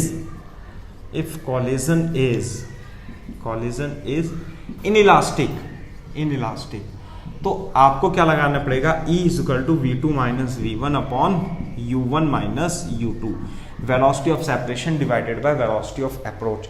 इसको कभी कभी आप ऐसे भी बोल दोगे, या m से गुणा कर दोगे ना, m से जब आप गुणा कर देते हो तो ये क्या बन जाती है, इम्पल्स ऑफ डिफॉर्मेशन।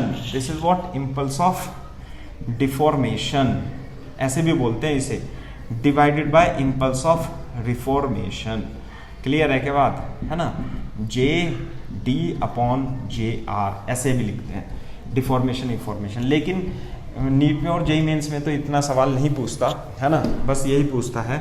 दूसरा बात, इसे करेक्ट तरीका लिखने का ये है कि v2 अपॉन v1 तो आप इसे लिखोगे, लेकिन आप इसे पूरा लिख लो। कैसे, velocity of separation along line of impact, along line of impact, ठीक है। Velocity of separation, velocity of separation along line of impact, velocity of approach along line of impact, ऐसे करके करना है। आगे बात समझ में। तो इस कॉन्सेप्ट को आपको ध्यान में रखना है, समझ में आई बात। अब हम आगे चलते हैं। तो this is the difference between the elastic and inelastic collision. When all the potential energy is converted back into the kinetic energy during the collision, then this is called the elastic collision. And if some energy, kinetic energy is stored in the balls or block in the form of potential energy, then this is called the inelastic collision, है ना। अच्छा, इसमें एक case और कर सकते हैं। ये तो E बराबर 1 में परफेक्टली इलास्टिक कोलिजन होती है। यदि E बराबर 0 हो, इफ E बराबर 0, E बराबर 0 का मतलब है v2 minus V one upon u1 minus u2 implies that v2 और v1 क्या होगा, बराबर होगा। इसका मतलब कि आफ्टर कोलिजन, मान लेते हैं यहाँ पे लिख लेना बेटा, इसके बाद यहाँ से स्टार्ट करना। कैसे कि ये तो m1 है और u1 है और m2 है और बेटा ये u2 है, और E की वैल्यू कितनी है, 0 है। इसका मतलब m1 और m2 दोनों की स्पीड क्या होंगी, 1 होगी, यानी ये बॉडी जुड़ जाती है। आई बात समझ में। और स्पीड इनकी v1 v2 v common same आ जाएगी, और ये कहलाता है perfectly inelastic collision, perfectly inelastic collision. आगे बात समझ में।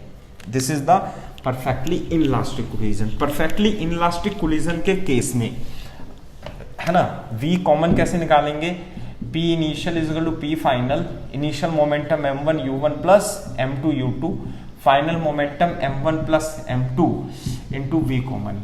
तो v कॉमन जो आएगा वो m1 u1 plus m2 u2 divided by m1 plus m2 के इक्वल आ जाता है। आगे बात समझ में। सो this is the case of perfectly inelastic, this is the case of elastic, and this is the case of inelastic, है ना। This is inelastic, this is elastic, this is inelastic, this is perfectly inelastic. Elastic के collision में E की value 0 से 1 के बीच में होती है, यहाँ E की वैल्यू 1 होती है, और परफेक्टली इलास्टिक के केस में E इज इक्वल टू 0 होती है। इस बात को आपको ध्यान में रख करके क्वेश्चन करने हैं, ठीक है। इसे आप एक बार कॉपी कर लीजिए, फिर हम अपना डिस्कशन आगे कंटिन्यू करते हैं। ओके तो आपने देखा कि परफेक्टली इलास्टिक और परफेक्टली इलास्टिक और परफेक्टली इनइलास्टिक तो आसान है, लेकिन इनइलास्टिक कोलिजन जिसमें ए की वैल्यू 0 और 1 के बीच में होती है वो थोड़ा कॉम्प्लेक्स हो जाता है ना। तो हम उसके लिए ही हम केस करते हैं क्या, इनइलास्टिक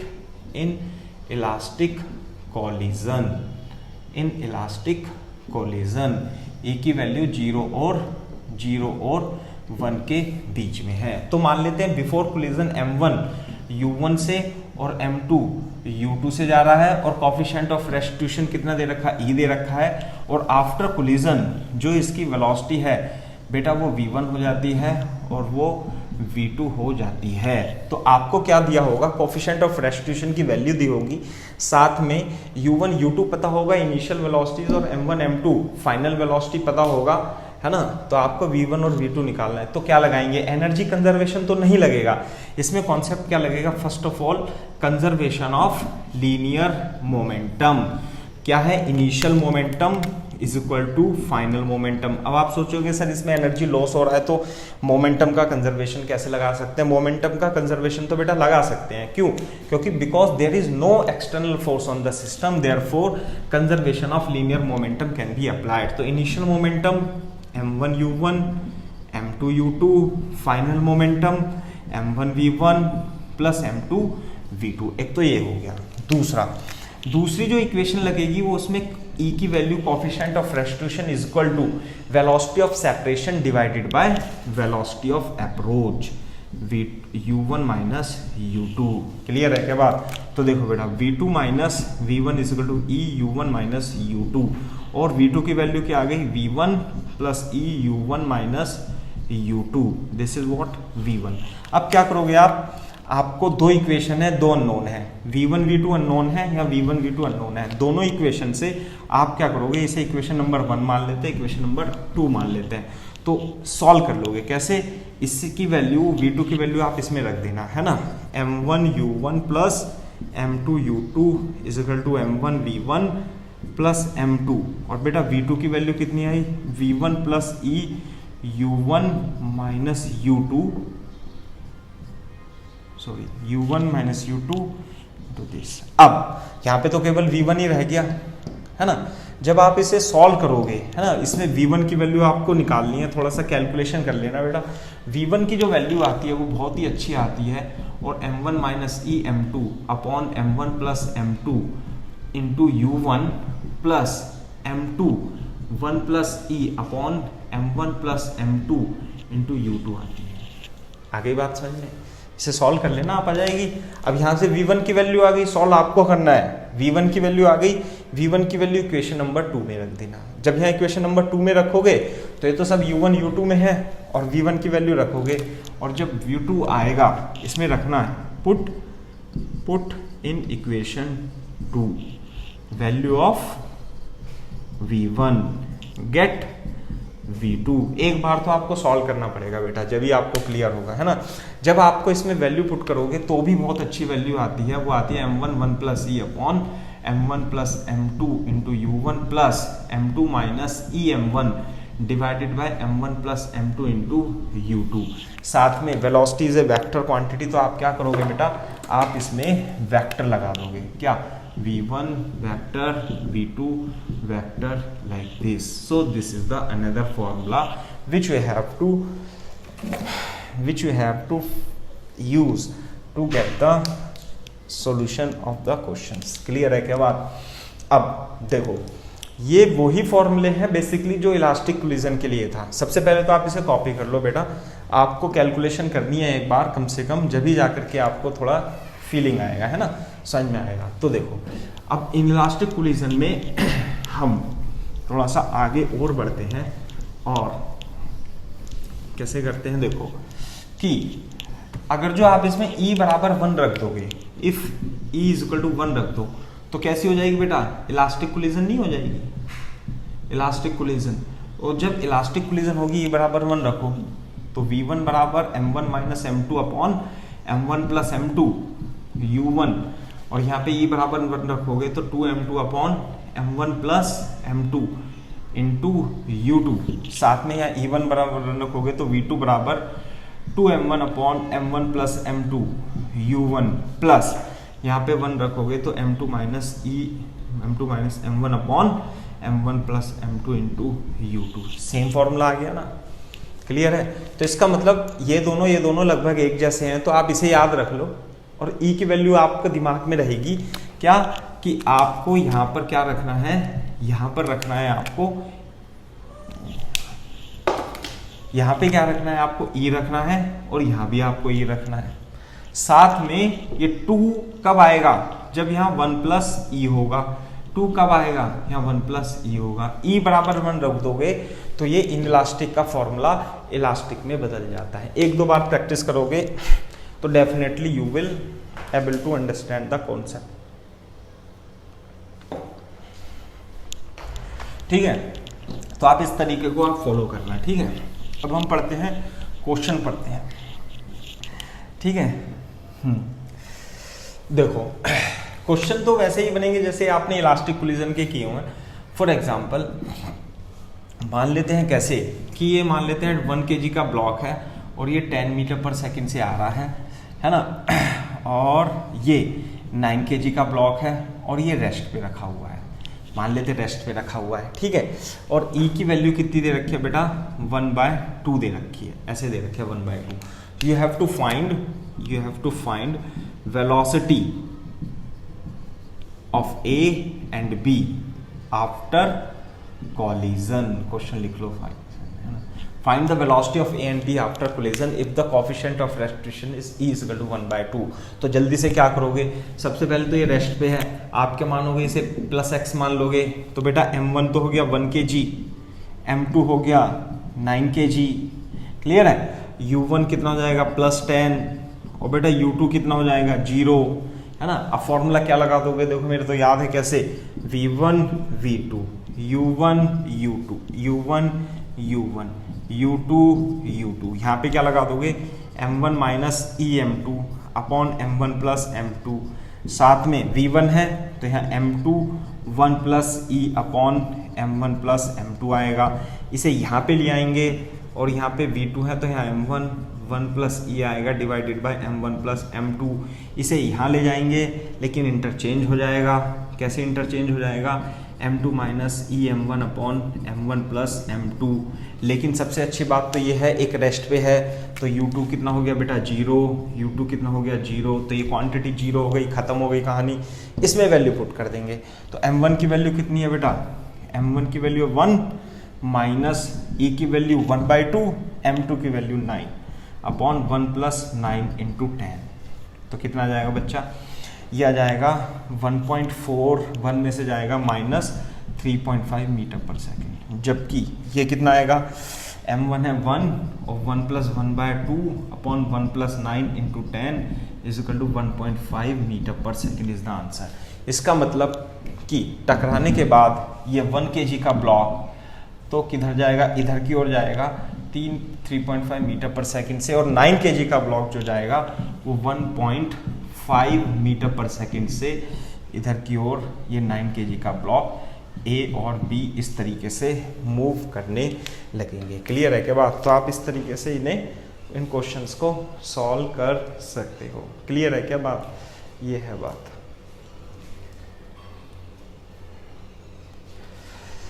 ठीक है, तो एक बार इसे कॉपी कर दीजिए, तो इस तरीके से आप इन क्वेश्चंस को सॉल्व करेंगे, है ना। और हम क्वेश्चन लेते हैं आप तो जिससे कि पूरा कॉन्सेप्ट समझ में आए, है ना। कैसे कि जैसे कि मान लेते हैं, है ना, तो इसका मतलब आपको फॉर्मूले में क्वेश्चन में पुट करना है आंसर। फॉर एग्जांपल बहुत ही अच्छा एग्जांपल है कि मान लेते हैं दोनों सेम मासेस हैं m1 और m2, दोनों सेम मासेस हैं m1 और m2, जिसमें कि m2 क्या है बेटा, एक बॉल क्या है, ये रेस्ट पर है, आ गई बात समझ में, और इसकी स्पीड बेटा 10 मीटर पर सेकेंड है। क्लियर है क्या बात, क्लियर है क्या बात। दूसरी बात, अब आपको या u मान लेते हैं सिंपल, इससे करके ये रेस्ट पे है, ये a है, ये b है ना। कोफिशिएंट ऑफ रेस्टिट्यूशन e है, e दे रखा है, तो आपको क्या लिखना है, फाइंड, क्वेश्चन लिख लो बेटा proper, find the velocity, find ratio of velocities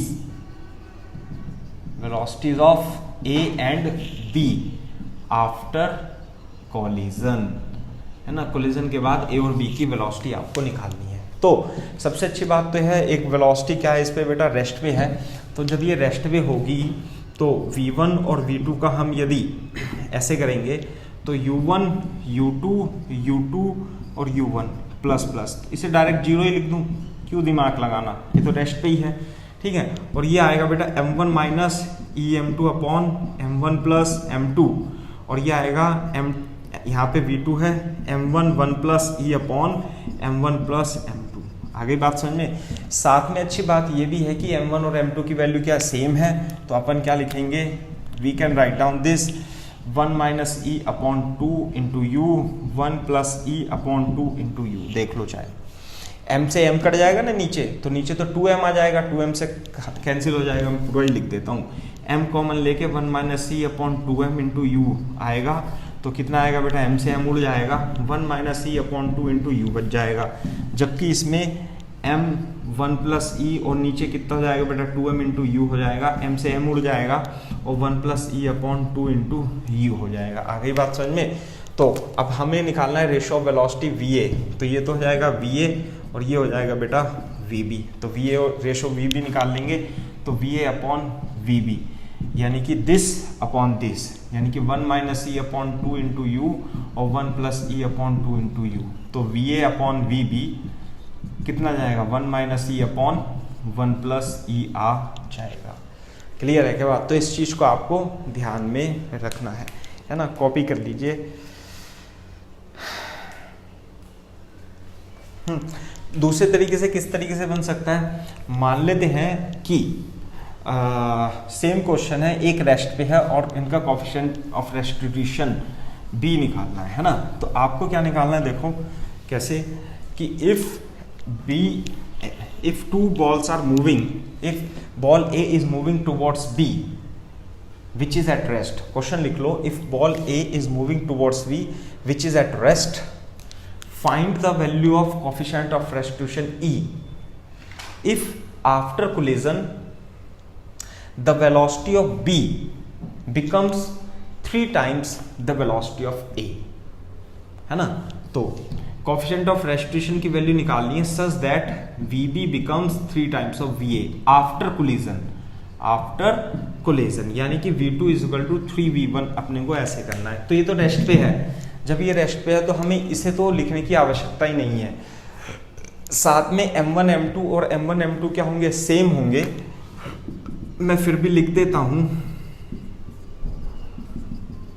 U1 plus 0 plus E M1 plus M2 into U1 plus 0, क्योंकि U2 0 है ना, ये बहुत अच्छा कॉन्सेप्ट है। और M1 और M2 भी सेम है, तो 1 minus e upon 2 into you और 1 plus e upon 2 into you. अभी तो करा है, लेकिन वो कह रहा है कि V2 को E की वैल्यू बताने हैं सच दैट V2 को 3 टाइम्स ऑफ V1 रख दो, यानी कि VB is equal to 3 times of velocity of A। तो इससे E की वैल्यू नहीं निकाल सकते हैं। V2 की वैल्यू कितनी हो गई बेटा, 1 plus E by 2 into you और 3 times of 1 minus you upon 2 into you, तो सब कट जाएगा, तो इधर 1 प्लस ई 3 1 माइनस ई ऐसे बन जाएगा। तो कितना जाएगा, 1 plus e is equal to 3 minus 3e, 4e is equal to 2 और e is equal to 1/2 is the correct answer. आगे बात समझ में। तो in this way you can find the ठीक है, you can find the solution of this question. ठीक है, if after collision kinetic energy of balls become, हाँ इस तरीके से। तो कॉपी कर लो इसे, दूसरा क्वेश्चन भी आप लिख लो, है ना। तो इसी तरीके से क्वेश्चन देखो क्या है। क्वेश्चन में एक बॉल रेस्ट पे है और एक बॉल यू से आती है और इधर की ओर टकराती है ना। क्वेश्चन लिख लो, in the given figure find the coefficient of restitution of coefficient of restitution E if after collision the total kinetic energy becomes 3/4 times of initial kinetic energy find the value of coefficient of restitution E if final kinetic energy of both balls is 3/4 times of initial kinetic energy. E की value निकालनी है, तो दोबारा से ये rest पे है यार, U2 और U2 तो जीरो रख लेंगे और M1 और M2 को बराबर रखेंगे, तो डायरेक्ट V1 क्या लिखें बेटा 1 - E/2 इंटू यू, और V2 क्या लिखे 1 + E/2 इंटू यू। इतने सारे सवाल करा दिए आपको कि आपको याद हो जाएगा। क्लियर है क्या बात? दूसरी बात, इनिशियल काइनेटिक एनर्जी, उसने क्वेश्चन में दिया हुआ है कि initial kinetic energy is equal to 3/4 final kinetic energy of both balls is 3/4 of initial kinetic energy. तो बेटा फाइनल काइनेटिक एनर्जी यानी कि देखो ये ए वाली बॉल तो V1 से चल रही है और B वाली बॉल ये बेटा V2 से चल रही है, तो फाइनल काइनेटिक एनर्जी कितनी होगी, half m1 v1 square plus half mv2 square, 3/4 of initial kinetic energy तो केवल इसमें थी हाफ mu स्क्वायर। नहीं है बात समझ में? हाफ m से हाफ m कट जाएगा ऐसे करके। अब v1 स्क्वायर और v2 स्क्वायर की वैल्यू है, अगर जो मान लिया आपको ये डायरेक्ट फॉर्मूला याद नहीं है तो फिर सवाल आपको बहुत टफ लगेगा ये। अब हमें तो याद है v1 कितना 1 - E/2 का स्क्वायर इंटू यू स्क्वायर, और ये 1 + E/2 का square into u square is equal to 3/4 into u square. Clear है क्या बात? दोबारा से यू स्क्वायर कट जाएगा और यहाँ से 4 भी कट जाएगा, 2 का स्क्वायर, तो यहाँ पे क्या बचेगा 1 + E² - 2E, और यहाँ पे 1 + E² + 2E is equal to 3।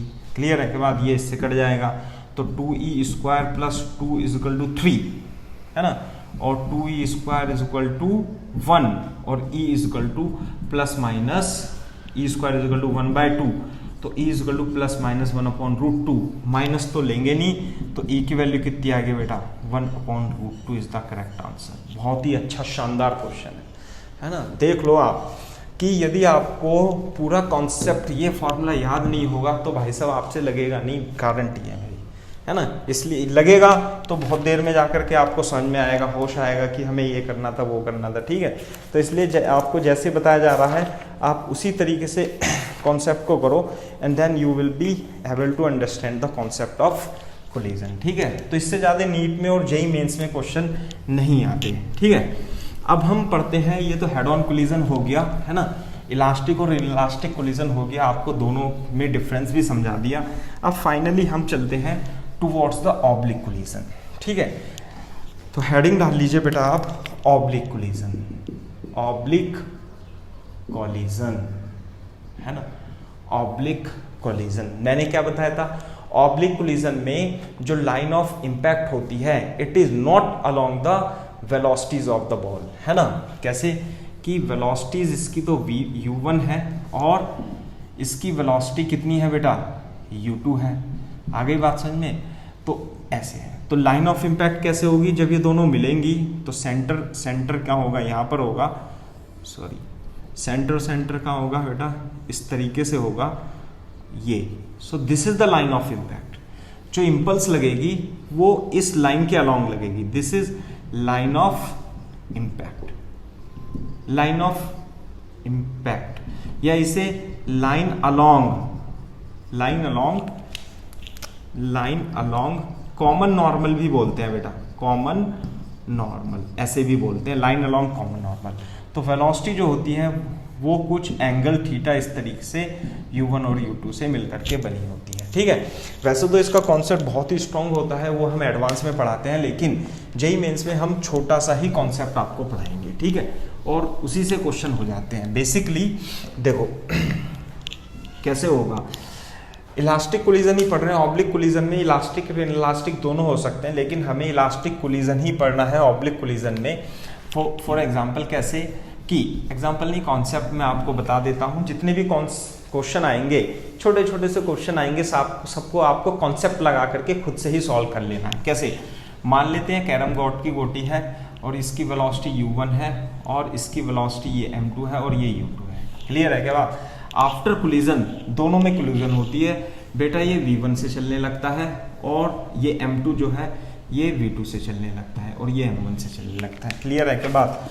दूसरी बात, मान लेते हैं ये तो इनिशियली लाइन होगी मोशन की, और ये मान लेते हैं इनिशियली लाइन से अल्फा एंगल बनाते हुए चलता है और ये एंगल बीटा बनाते हुए चलता है। इस तरीके से हो रहा है। ठीक है, तो अब देखो मोमेंटम कंजर्व करना है, लेकिन ये 2D मोशन हो गया। इनिशियली तो 1D था, लेकिन बाद में क्या हो गया, 2D मोशन हो गया। तो आपको momentum conserve, linear momentum conserve करना पड़ेगा। किस किस डायरेक्शन में बेटा? Along the positive x axis और वाई एक्सिस, है ना। तो momentum conservation in X direction. Clear है क्या बात? तो जब आप एक्स डायरेक्शन में मोमेंटम कंजर्व करोगे तो क्या इक्वेशन बनेगी? देखो इक्वेशन कैसे बनेगी बेटा? इनिशियल मोमेंटम, ये तो बिफोर है ना, before collision, and this is after collision. तो बेटा इनिशियल मोमेंटम कितना है एक्स डायरेक्शन में, in X direction m1 u1 plus m2 u2 is equal to, अब देखो इसका इधर की ओर जो कंपोनेंट होगा वो v1 cos अल्फा हो जाएगा, तो m1 into v1 cos alpha plus इसका मोमेंटम x डायरेक्शन में m2 into v2 cos beta, ये तो हो गया। इन y direction conservation of linear momentum in x direction, conservation of linear momentum in y direction. देखो y डायरेक्शन में initial momentum कितना है? 0, तो P initial in y direction and P final in y direction. Initial momentum कितना है? 0। ठीक है, दूसरी बात, इस डायरेक्शन में इसका momentum m1 v1 sin alpha, ये तो प्लस y है ना, इसे x एक्सिस इसे y एक्सिस मान लो। दूसरा इसका इस डायरेक्शन में कितना हो गया? माइनस में आएगा ना, m2 v2 sin बीटा। इसका मतलब क्या है?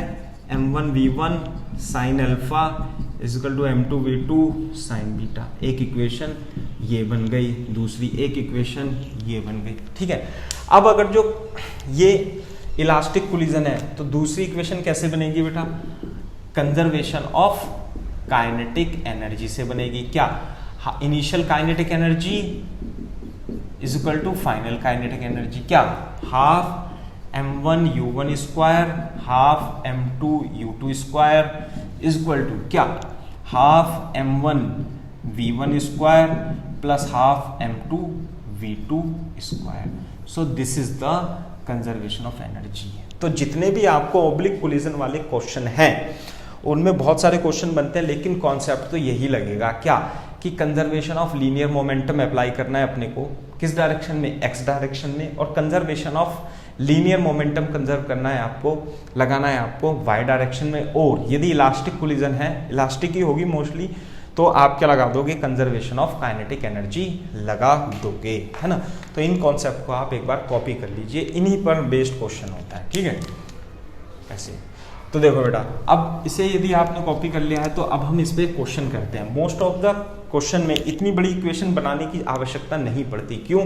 क्योंकि मोस्टली क्वेश्चन में एक ब्लॉक गतिमान रहता है और दूसरा ब्लॉक रेस्ट पे रहता है। तो हमारी जो इक्वेशन होती है, कैलकुलेशन होती है, वो बहुत ही आसान हो जाती है। ठीक है, तो हम उस इक्वेशन को अब देखेंगे कैसे।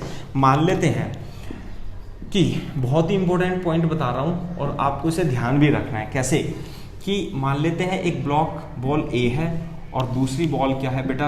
B है, लेकिन दोनों के मास क्या है? सेम है, बोथ मासेस आर सेम। दूसरा, ये इससे टकराती है u स्पीड से, ऑब्लिकली कोलिजन होती है, collision is oblique. A collides with B at oblique angle, है ना। And after collision A moves with initial direction at an angle alpha, at an angle alpha with speed v1. Find speed of b, also find its direction. आगे बात समझ में ये है। तो देखो बेटा कैसे करना है, दो ये इससे कोलाइड करती है ऑब्लिकली, इसकी इनिशियल स्पीड u है, दोनों के मासेस सेम है, साथ में दोनों के मासेस सेम है। आफ्टर कोलिजन ये तो इनिशियल डायरेक्शन है ऐसे, तो जो a वाली बॉल है वो इधर से कितनी स्पीड से जाती है बेटा, स्पीड से जाती है आपकी v1 स्पीड से जाती है। कौन सी ball, a ball, mass m की, साथ में ये इनिशियल एंगल बनाती है। तो जो b वाली बॉल होगी m मास की, उसकी स्पीड आपको v2 निकालनी है, साथ में उसको आपको एंगल भी निकालना है, डायरेक्शन भी निकालना है। क्वेश्चन की वैल्यू ये है। दूसरी बात, ये एक रटा रटाया क्वेश्चन है ना, लेकिन फिर भी मैं इसे आपको समझाने की कोशिश करूंगा और आप समझने की कोशिश भी करेंगे, क्योंकि बहुत ही इंपॉर्टेंट है। इंपॉर्टेंट का मतलब वेरी इंपॉर्टेंट। अगर जो आपने इसका कॉन्सेप्ट मेरे हिसाब से नहीं पढ़ा तो आपको इसे सॉल्व करने में दुनिया भर के टाइम लग जाएगा और सवाल सोल्व भी नहीं हो पाएगा और आपको याद भी नहीं रहेगा। तो इसलिए इसका कॉन्सेप्ट समझने के बाद आपको याद कर लेना है, ठीक है। ये तो देखो कैसे, जब कोलिजन होगी बेटा तो लाइन ऑफ इम्पैक्ट तो ऐसे होगी, है ना, और ये वाली बॉल जो होगी वो यहाँ पर होगी, है ना। दूसरी बात ऐसे करके, अब देखो जब ये u वेलोसिटी से ऐसे चल रही है, सीधे सीधे चल रही है, इस डायरेक्शन में चल रही है, तो आप क्या करोगे, इस वेलोसिटी को लाइन ऑफ इम्पैक्ट के अलोंग और उसके परपेंडिकुलरली, इसे तो मान लेते हैं थोड़ा सा अल्फा मान लेते हैं, है ना, जैसे क्या मान लेते हैं बेटा, थीटा मान लेते हैं थोड़ी देर के लिए, रिजॉल्व कर लोगे, this is u cos theta और this is u sin theta. आ गई बात समझ में, ऐसे करके इसे रिजॉल्व कर लिया आपने। कैसे, ये u cos थीटा और ये u sin थीटा, ऐसे रिजॉल्व कर लिया। जब ये टकराएगी, देखो जब ये टकराएगी, जब ये इस बॉडी से इस डायरेक्शन में टकराएगी, तो दोनों, ये तो हो गए लाइन अलोंग कॉमन नॉर्मल, ये हो गया इसकी वेलोसिटी, ये हो गई टेंजेंट, ये हो गया नॉर्मल, ठीक है। तो जब इन दोनों, इस पर जो इम्पल्स लगेगी, इस पे इम्पल्स इधर की ओर लगेगी, दोनों के मासेस सेम है। और कोलिजन क्या है बेटा, इलास्टिक, ये भी ध्यान रखना है, कोलिजन कैसी है, इलास्टिक। तो ये तो हो जाएगी u cos थीटा, है ना, ये क्या हो जाएगा बेटा, u cos थीटा। और क्योंकि इलास्टिक कोलिजन है और मास सेम है, तो दोनों की वेलोसिटी क्या हो जाएगी, इंटरचेंज हो जाएगी। इसका मतलब along the common normal, along the line of impact, this is line of impact। तो क्या हो जाएगा बेटा, इसकी वेलोसिटी इसे ट्रांसफर हो जाएगी इस लाइन के अलोंग, और इसकी वेलोसिटी इसे ट्रांसफर हो जाएगी इस लाइन के अलोंग। तो इसका मतलब ये तो रेस्ट पे था, तो इधर मूव नहीं करेगी, ये क्या जाएगी, आफ्टर कोलिजन ये बॉल, ए बॉल इधर मूव करेगी, कितनी स्पीड से, u cos थीटा से। तो जो ए वाली बॉल होगी वो u cos थीटा से, तो आफ्टर कोलिजन ऐसे जाएगी। क्लियर है के बाद कितना एंगल बनाती हुई, थीटा एंगल बनाती हुई, जबकि इसकी स्पीड कितनी हो जाएगी, इसकी स्पीड u sin थीटा थी, सारी की सारी इसे u sin थीटा मिल जाएगी। आगे बात समझ में। और ये वाली बॉल, ये b वाली बॉल कितनी जाएगी, u cos थीटा से ऐसे चली जाएगी। आगे बात समझ में। अब इसे थोड़ी देर के लिए हम v1 मान लेते हैं, इसे थोड़ी देर के लिए हम v2 मान लेते हैं। दोनों के बीच में v1 वेक्टर और v2 के वेक्टर, ये तो हो गया v1 और ये हो गया v2। तो v1 और v2 के बीच में एंगल कितना होगा बेटा, 90 डिग्री। तो 90 डिग्री एंगल होगा। ये एंगल यदि थीटा है, ये थीटा है, तो ये कितना होगा, 90 माइनस थीटा हो जाएगा। साथ में v1 कितना होगा, u cos थीटा, और v2 कितना होगा, u sin थीटा। एक मिनट, ये u cos theta and this is u sin theta. आगे बात समझ में। तो अब देखो क्वेश्चन में क्या दिया हुआ, ये एंगल अल्फा है, तो ये कितना एंगल हो जाएगा बेटा, 90 माइनस अल्फा। दूसरी बात, ये v1 और v2 में एक रिलेशन आता है। तो हाँ, यदि हम इस कॉन्सेप्ट को देखें तो इनिशियल वेलोसिटी तो u थी और फाइनल वेलोसिटी इसकी v1 हो गई और v2 हो गई। बेटा v1 कितना हो गया, u cos थीटा, v2 कितना हो गया, u sin थीटा। इसे देख करके कुछ समझ में आता है, क्या समझ में आता है कि sin थीटा और cos थीटा है, a square plus b square कर दो। Equation number 1 square plus 2 square यदि करोगे तो ये कितना हो जाएगा, v1 square plus v2 square और इसका square you square cos square theta you square sine square theta.